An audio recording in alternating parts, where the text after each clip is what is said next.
Yan guys, meron tayong panibagong vlog, Toyota Vios Dual BBTI ito, 2019 model. So malakas yung vibration dito sa loob. Yan guys, so start ko ngayon para maobserbahan nyo rin ito paano. Yan. So yung problema nito, yan, kung naririnig yan, sarado ko yung bintana.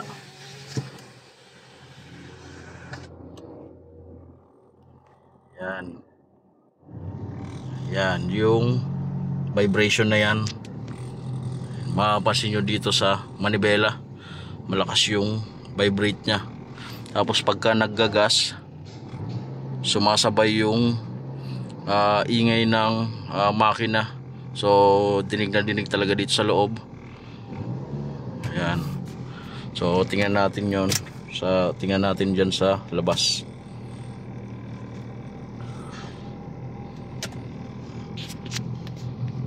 Ayan. So nandito tayo sa engine bay. So ito guys, napakasimple lang nito. So alam ko meron na akong mga na-upload na video, so, simula pa noon. So ito, i-re-upload ko ulit para magkaroon tayo ng idea. So yung problema nito, kaya malakas yung vibration sa loob. So kaya kahit anong gas nyo, talagang yung ugong ng makina na-absorb ng body. So ito yung problema niya. Sinapian na lang, nilagyan ng goma dito sa loob para hindi siya magbakal sa bakal.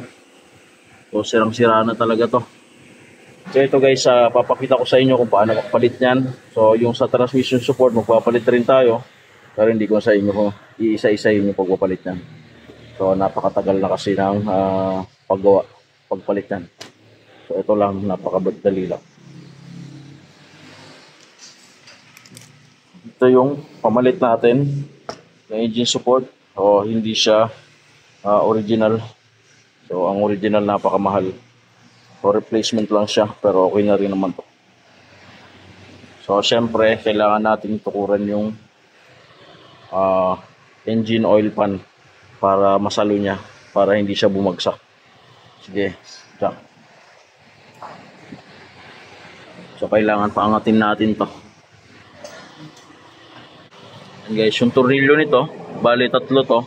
Isa, dalawa, so tatlo sa ilalim, isa sa ilalim. So ito pa, isa, dalawa, tatlo. So itong ano niya, wala nang laman na nut dito. So kaya lalagyan na lang natin yun. Sige, tanggalin mo. Kailangan lang may jack sa ilalim.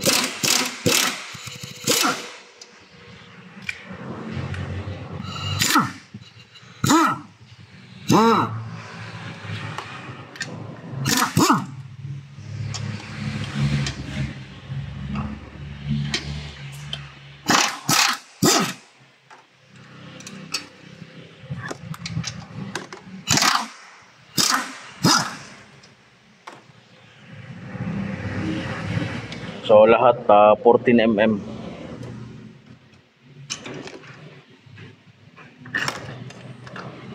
Ayan. Tingnan natin to. Ayan. So magkaparehas sila. Ayan, kung makita nyo, napakalaki ng gap dito. So ito wala na. So basag na talaga, kaya nilagyan nila ito. Lagay na natin to.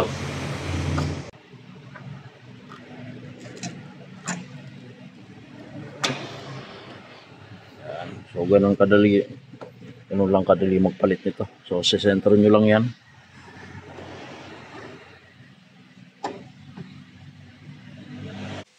Yan guys, nailagay na to. Higpitan na lang yan.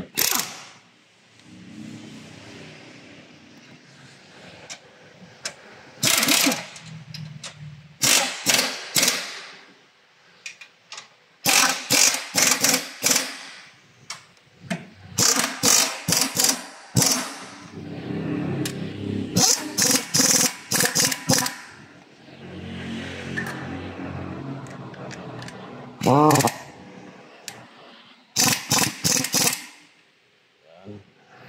tanggalin na natin yung jack. Yan guys, kung makikita nyo, napakalaki na ng gap dito. Naisusot ko na yung daliri ko. Yan. So syempre, papalitin tayo ng transmission support. Yan guys, so nandito na yung transmission support. Tinanggal natin yung baterya, tapos yung plate dito, tapos yung yung filter nya, engine filter, tapos yung box nya. So ito yung tatanggalin natin. Ito isa, dalawa, tatlo, apat, lima. O ito pa. Yan, yung tagiliran. Ano yun? Hindi angat.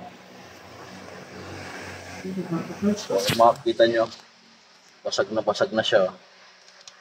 Positive talaga, sirang-sira. Hindi angat. Sige. Op, tama na. Tanggalin na yung tornilyo dito. 14. Unahin mo muna dito sa may gilid. Guys, yung tornilyo dyan.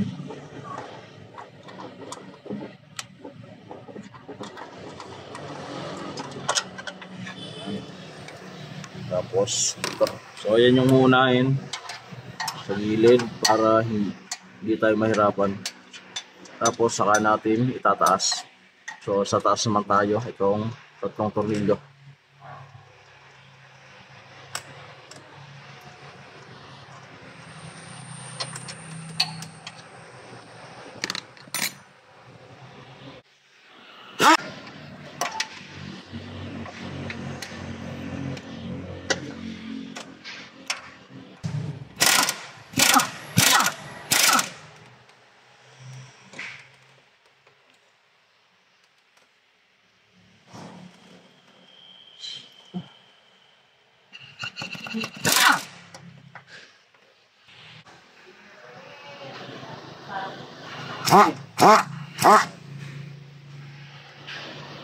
Tapos ito na.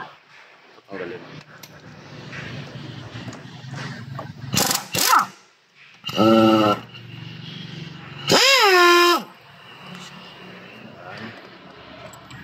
Okay na.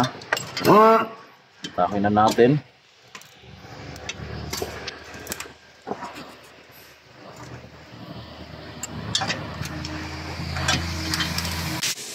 So, tanggalin muna natin yung mga tornilyo dyan para magalaw natin yung fuse box yan. Hindi makakalabas yung support.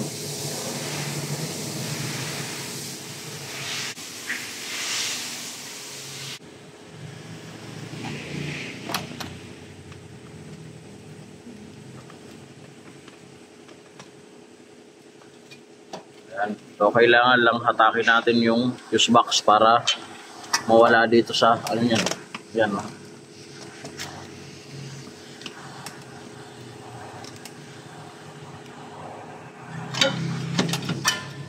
Tapos ito guys, so ito yung nagpapahirap, so kaya kailangan yung fuse box may taas.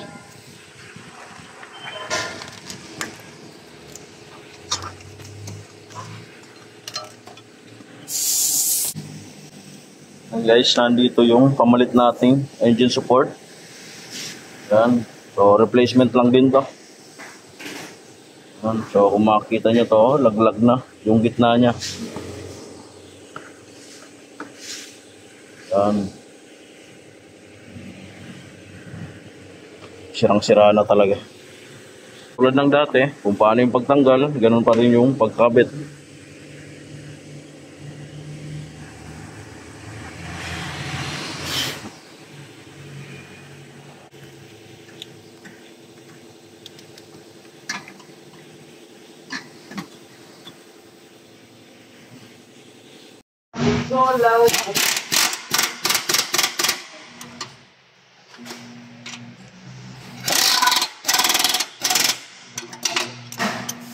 Oh, dito. Ito.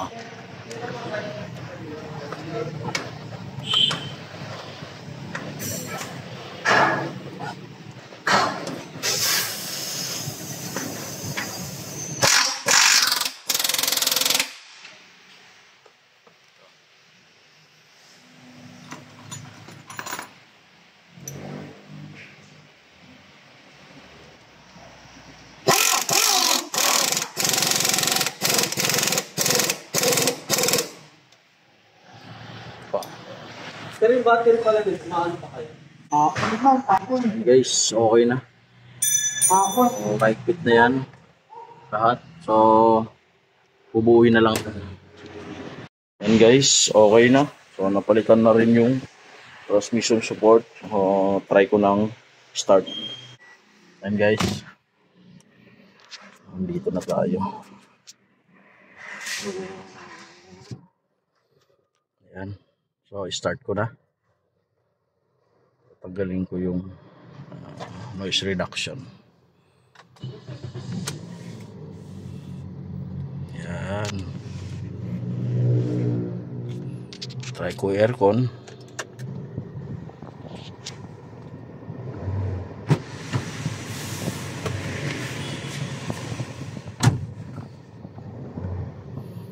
Ayan. So, nabawasan yung vibration niya. So, mas gumanda. Nawala na yung vibration dito sa dashboard niya. Yan. So, ang pinakang advice ko talaga dito guys ay original na engine support. Dahil ang replacement na engine support ay medyo may katigasan yung goma. So, talagang magkakaroon pa rin siya ng vibration na konting-konti lang. Pero ang original talagang 100%. So, walang problema. So, hanggang dito lang yung vlog ko. Sana nakatulong sa inyo. So, thank you. Like and subscribe.